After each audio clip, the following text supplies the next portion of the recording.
Hey, it's Varricchio here. Hope you're having a great day. I just wanted to explain the process of when a buyer gives me a list of homes like this big of what it takes to make appointments. So we go to our MLS and I put in the request, the requested town, and I search the criteria, how many bedrooms, bathrooms, and I hit submit.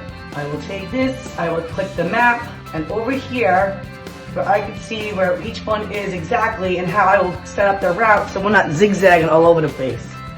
And from there, I'll print each one of them out and I'll start to call. I have to call each agent and or the office, see if it's still available. This pulled up 17, chances are there's about 6 left with this current market, so. But it's a process. If the first agent doesn't call you back, you have to wait on that agent because you want to stay on your route. It's very time consuming. That's why we always suggest 24 hours in advance to set up the appointments. If you're looking to buy or sell a home, call me, 516-314-1999. Bye.